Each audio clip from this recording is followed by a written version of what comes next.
Cette vidéo est extraite du webinaire questions-réponses du 1er septembre. Il y a eu un petit souci à l'enregistrement, ce qui fait que j'ai enregistré tout le monde en galerie. J'ai dû donc resserrer et du coup la qualité de la vidéo est vraiment pas super. Donc je vous invite à laisser la vidéo en tout petit et de vous concentrer plutôt sur l'audio. Je vous souhaite une belle vidéo. Oui, bonjour à tous. Alors, petite question. Ouais, on va entendre ta question, mais je veux bien quand même qu'on l'entende depuis un endroit de présent.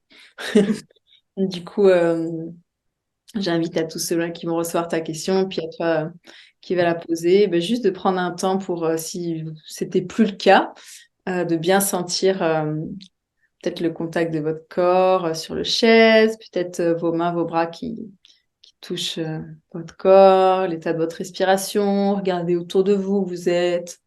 On n'est pas juste devant un écran, on est aussi chez nous ou à un autre endroit, mais quelque part.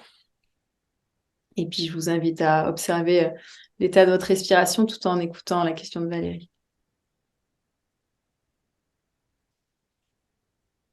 Ok, j'aurais voulu en savoir un peu plus sur ce que tu appelles le mode dorsal, Oui.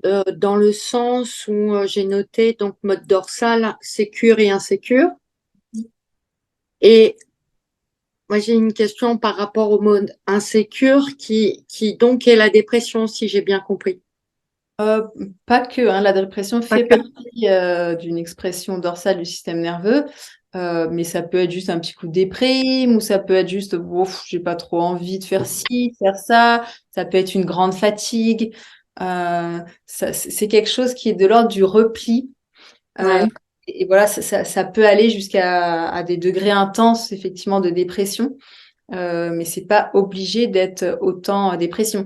Et puis dans le moment vraiment du trauma, ça peut être vraiment du figement, ça peut être ça peut être de l'évanouissement, ça peut être quand on dissocie fort. On est en dorsale, puis on quitte son corps, et puis on peut voir des choses extérieures. Donc c'est assez, il y a plein de degrés en fait, hein. D'accord. Parce que moi, j'ai 35 ans d'amnésie traumatique Oui. et en fait, c'est pas une dépression massive Ouais. en 2015 que les infos sont remontées.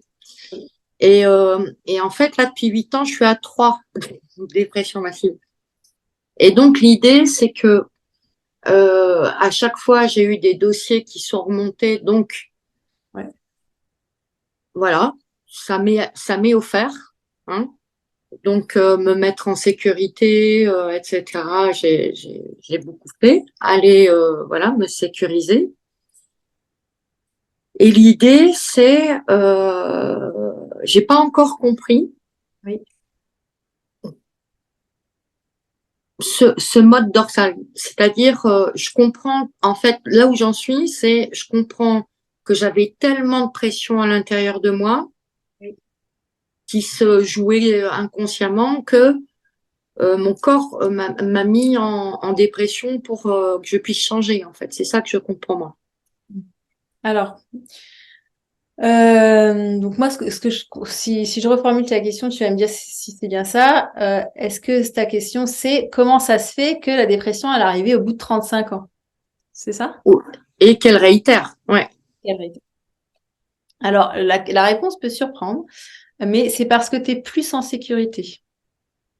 Ah, Ouais. En fait, ce qui se passe, et puis ça, c'est vrai que c'est assez typique, hein. Moi, j'ai beaucoup eu ça quand j'étais encore en cabinet.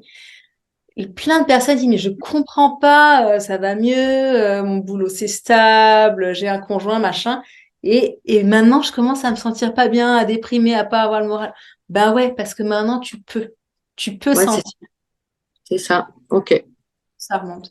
Et c'est le principe des couches d'oignon, justement. On va en sécurité et hop, on a des dérégulations qui remontent, des dépressions. Ouais. Ok. Mm. Merci beaucoup. Avec plaisir. Et si vous voulez en savoir plus sur la voie de la résilience, le programme d'intégration des traumas, vous trouverez toutes les infos en dessous de la vidéo. À bientôt!